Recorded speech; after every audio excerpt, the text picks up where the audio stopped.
Се селиме во Лондон, таму е нашата Жанета Скерлев. Добро утро. Жанета, ќе поразговараме за проблемите со кои што се соочуваат британците во последниве денови. Добро утро. Прво да поразговараме за каква е состојбата со ковид вирусот. Излезе во текот на вчерашниот ден информацијата дека Британија ја одобри четвртата вакцина, дека ја очекува четвртата вакцина. Каква е состојбата таму со вакцинирањето и со имунизација на населението? Па за сега вакцинирањето се одвива релативно добро, со забрзано темпо и ова е една операција во која учествуваат се поголем број вработени во јавното здравство, меѓутоа и волонтери и припадници на вооружените сили. За сега само 200 од нив, но се вели дека по потреба ќе бидат ангажирани и повеќе. До сега се вакцинирани 3,8 милиони луѓе во Велика Британија, главно над 80 години и главно вработени во првите редови во здравството и оние кои работат во домовите за стари и изнемоштени лица. Она што е интересно е што се отвораат се повеќе и повеќе центри за вакцинирање на луѓе. Така, например, покрај здравствените домови и болниците, низ Велика Британија се отворија и места за вакцинирање. Вчера, например, се отворија уште 10 нови центри низ Велика Британија, но и невообичаени места, да кажам, за вакцинирање, како што се црквите. Во Кентербери, во катедралата, една од најпознатите катедрали во земјата, се вршеше масовно вакцинирање и за да биде тоа уште попријатно искуство, одеше во позадина музика од Бах. Можете да замислите каква беше атмосферата. Се вели во извештаите кои ги читав вчера по весниците, по медиумите, се велеше дека и дури оние кои беа малку уплашени и не им беше сеедно, бидејќи сепак ова е нова ситуација, и оние кои никогаш не влегле во црква од било која причина, влегува со малку страф и не знаеја што ќе им се случи, излегувале со насмевка на лицето, бидејќи атмосферата таму била исклучително позитивна. Не само во Кентербери и во други цркви низ Велика Британија се врши вакцинирање, како и почна да се врши вакцинирање и во аптеките низ земјата. Мора да нагласам дека и порано се вршат вакцинирања во аптеки, например против грип, кога ќе дојде септември, октомври, оние сезонски вакцини против грип, тие се даваат и во аптеките од стручни лица, се разбира, и во сите ординации на примарната здравствена заштита, така што во земјата во теке масовно вакцинирање и нормално дека се работи за еден огромен потфат, бидејќи се уште е многу сериозна ситуацијата со заразата. Секои 30 секунди во земјата има по еден заразен, а болниците се на работна издржливост.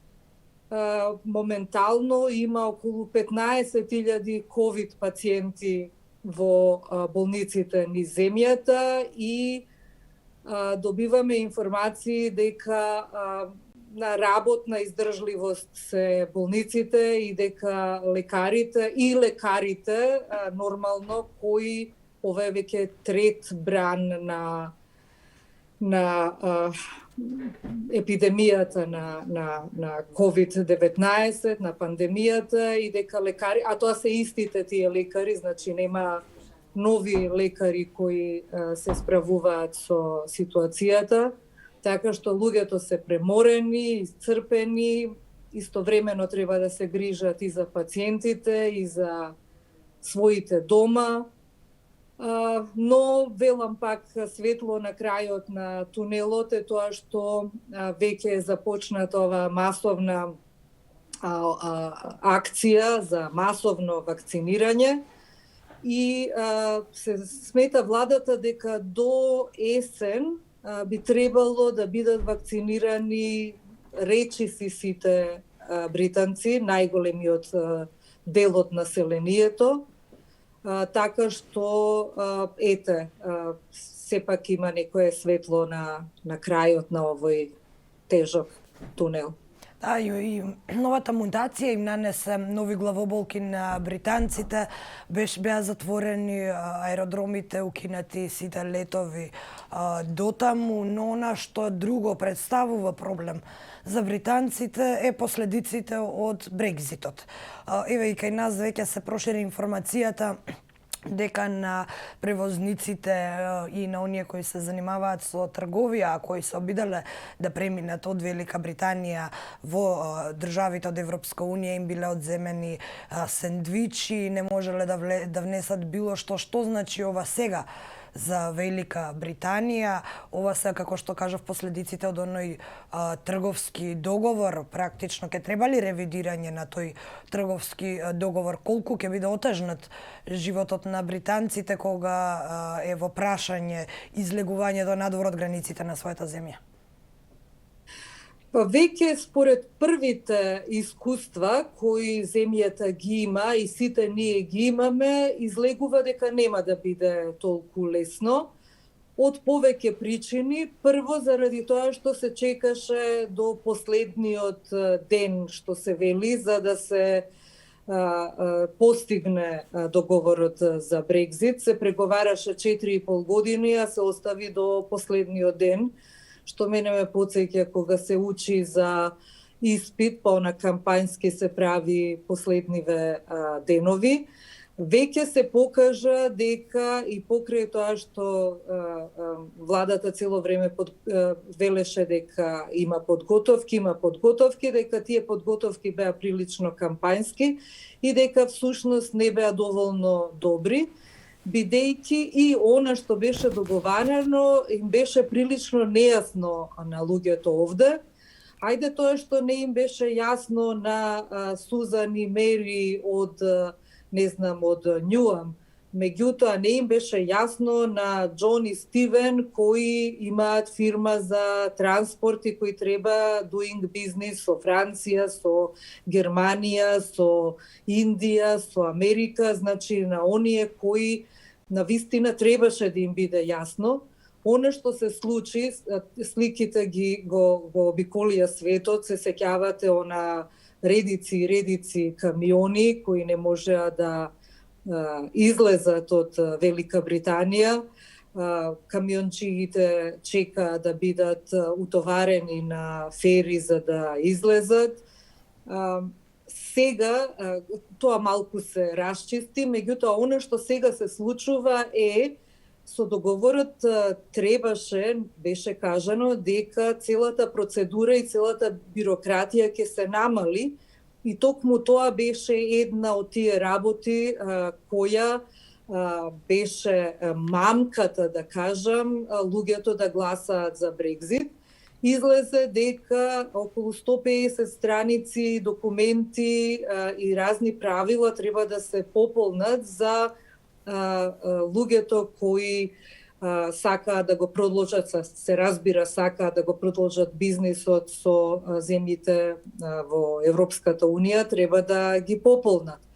И тоа излезе дека тие црвени red tape, црвени траки кои треба да се поминат се прилично комплицирани, дека не беше добро објаснето и дека сето тоа го забавува бизнисот и сега треба да се пополнуваат многу повеќе формулари и многу повеќе правила да се исполнат за да може да продолжи без проблеми бизнисот со Европската Унија. Во меѓувреме владата склучува договори со други земји надвор од Европската Унија, меѓутоа не треба да се заборави дека главен партнер на Велика Британија е Европската Унија. И тоа не оди лесно и не оди непречено и се уште има голем застој на пред се на камиони, на товарни возила. Пред некој ден видовме како товарни возила се враќаат празни, а знаете што значи празни да се вратат, тоа се неверојатни загуби. Исто проблемот со Северна Ирска, која договорот беше да нема граници, сега излезе дека има граници меѓу Северна Ирска и Република Ирска. Првите проблеми се појавија со снабдувањето. Во самопослугите во Северна Ирска веќе има недостиг на голем број свежи производи, така што не оди се така лесно и мазно. Да не зборувам за проблемите со рибарството. Излезе дека тоа требаше да биде само еден мал дел од договорот за Брекзит, меѓутоа излезе поголем. Британските рибари се чувствуваат излажани, бидејќи не се договорија квотите онака како што тие очекуваа. Сега тие ловат риби, меѓутоа мора да фрлаат добар дел од уловот, заради тоа што така беше постигнат договорот, тој е компромис кој го направи британската влада во договорот со Европската Унија. Има доста незадоволство. Поентата е што во сите овие работи, како да не е легнато сосема, бидејќи земјата е обземена со Брекзитот, со ковидот, со пандемијата и во целата оваа ситуација, како да не е се уште последиците од Брекзитот не се уште, како да кажам, не им се легнати на луѓето, бидејќи има уште една поголема работа. Знаете, кога споредувате дали здравието на една страна и економијата на друга страна, секако здравието е тоа кое е поважно, но како што ќе поминува пандемијата и како што земјата ќе заздравува, Брекзитот ќе станува се последиците од Брекзитот ќе стануваат се позначајни. Јас очекувам дека ќе има се повеќе проблеми и расправи на таа страна, макар што дипломатијата работи во позадина и се склучуваат договори, но пак велам не со она темпо и не на оној начин на кој се планираше, предпоставувам, бидејќи се е забавено со оглед на пандемијата и проблемите кои се покажува недоволно добро договорениот Брекзит и на брзина договорените или недоговорени елементи од она што беше издоговорено или недоговорено, пак повторувам, со Европската Унија, допрва се покажуваат и им создаваат огромни проблеми на трговците и на сите кои, знаете, да се врати празен камион, тоа е сите оние кои малку се разбираат во бизнис, или ова сега со каргото, со транспортот, со авионите кои не летаат, со туризмот кој е во страшен застој, половина од земјата зависи од услуги од туризам, а да не зборувам за бизнис секторот, за банките кои во целиот овој договори, преговори, Брекзит беа оставени сами на себе бидејќи, како што рече премиерот Борис Џонсон, па тие се банкари, тие се научени да прават пари, тие секако ќе се снајдат. Да, но не е само банкарскиот сектор. Излегува дека не е баш така. Не е само банкарскиот сектор, се работи за сите останати трговци во земјата кои дополнително ќе се сочуваат со проблеми. Британците сега ќе бидат сочени не само со последиците од ковид кризата, туку и со последиците од Брекзит, трговскиот договор. Жените, она што ги интересира сите, она што допрва се наметнува како прашање е дали е возможно Брекзитот да го разниша Обединетото кралство. Ова го прашувам бидејќи шкотската премиерка веќе изјави дека доколку победи на предстојните избори во април, ќе покрене нов референдум за независност на Шкотска. Можно ли е такво нешто? Какво е расположението? Можно ли е токму Брекзитот да го расцепи кралството?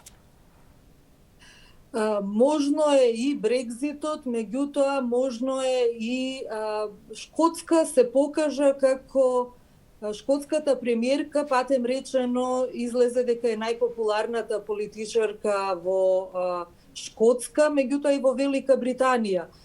Не само и тоа заради ковидот, патем речено, заради тоа што начинот на кој се справуваше со ковидот во Шкотска беше оценето како подобар од начинот на кој Англија се справуваше, односно Борис Џонсон. И покрај тоа што е тој премиер на Велика Британија, не само на Англија. Шкотска и Никола Стурџен секој ден имаат пресконференција, секогаш е транспарентна, секогаш дава конкретни податоци, секогаш принципиелно кажува што ќе прават, како ќе прават и интересна работа излегува низ месеците со пандемијата дека Англија како да трча малку зад Шкотска со мерките кои ги презема. Многумина се прашуваа зошто толку многу во Англија има заразени, пак се враќам малку на пандемијата, и одговорот беше бидејќи Англија секогаш доцнеше со мерките, а и Велика Британија доцнеше, бидејќи некои мерки кои се презема мора и другите делови во Велика Британија, како што се Северна Ирска, Велс и Шкотска, само Англија да ги почитуваат, се донесуваа мерките многу подоцна од колку што требаше за затворање, за изолација, за локдаун, за тестирање, мерката која сосема пропадна, попусто се дава толку многу пари. Сега допрва се носат некои мерки. Така што Шкотска гласаше за останување во Европската Унија на референдумот, меѓутоа тоа во вкупното гласање во Велика Британија не беше пресудно. Шкотска повторно ќе сака да има референдум. Во една прилика сега неодамна запраша на едно интервју што ако Шкотска пак побара референдум, премиерот малку, да кажам, премиерот Борис Џонсон малку арогантно одговори, ќе почекаат тие. Колку ќе почекаат и како ќе почекаат, не знам, тоа допрва ќе видиме. Не може ако британците, ако се распише еден референдум, меѓутоа тоа беше пред 4 години, колку време ќе треба да се почека за шкотланѓаните пак да добијат право на референдум, но мислам дека тие ќе туркаат и понатаму, бидејќи, пак реков, кога ќе стивне малку целата ова здравствена криза со пандемијата, дека се повеќе, кога ќе се осетат многу повеќе последиците на економијата од Брекзитот, а се разбира и од ковид кризата, бидејќи економијата трпи такви страшни удари од ковид кризата и од тоа што половина луѓе не работат или теоретски работат од дома, ама не работат, имаше и има страшни отпуштања, тоа ќе притисне да шкотската премиерка, првата министерка, побарат уште еден референдум. Ситуацијата во Северна Ирска се усложнува со тоа што Северна Ирска сега оди како правилата таму важат како правила на Европската Унија. Луѓето допрва ќе се свестат дека во Северна Ирска има правила на Европската Унија, па ќе почнат да поставуваат прашања како тоа сега Северна Ирска е со правила на Европската Унија, а ние не сме. И во Велс почнува да се раѓа незадоволство, макар што Велс традиционално секогаш доцни малце во нивните задоволства, а и во Англија, со оглед на финансиската ситуација, има посебно овие приморските места кои гласаа главно за Брекзит, а сега гледаат дека она што им се ветуваше не е така. И да додадеме и финансискиот центар Лондон, кој почнува некако се повлекуваат банкарите, финансиските институции од Лондон, се повлекуваат од Централна Англија фабриките кои произведува делови за автомобили. Сето ова е под знак прашалник. Пак велам, во многу зависи со која брзина вакцинирањето пак се враќаме на почетокот, со која брзина вакцинирањето почне да ги дава резултатите, бидејќи сега моментално ситуацијата не е розова и во врска со вакцинирањето, како владата ќе се справи со оние кои, бидејќи не е задолжително вакцинирањето, меѓутоа добрата работа е што најголемиот дел луѓе овде се за вакцинирање. Сепак има еден помал дел. Гледам сега една анкета. Некаде околу 80% од англичаните велат дека би се вакцинирале.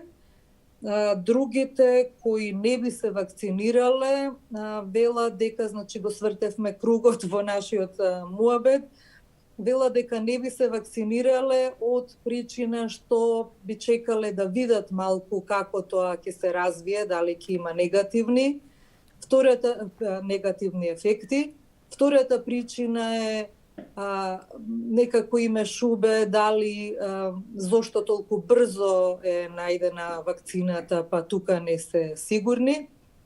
И третата причина е, тоа се најмал дел, кои не би се вакцинирале, па што сака да биде, имаат негативен став кон вакцините, ама тоа е најмал дел.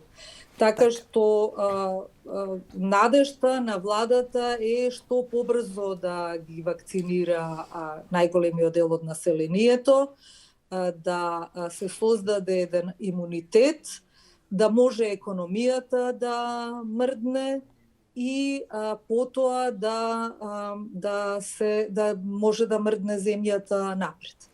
Жанета Скерлев од Лондон, благодарам за ова утринско вклучување. Секако заедничко со Велика Британија ни е кризата предизвикана од COVID-19, но на што е различно е дека ние мака-мачиме да влеземе во ЕУ, а Велика Британија мака-мачи да излезе од оваа унија. Секако ќе те побараме повторно за да ни информираш и анализираш за состојбите во оваа европска држава. Благодарам уште еднаш. И вам ви благодарам и чувајте се. Чао! Исто така, поздрав.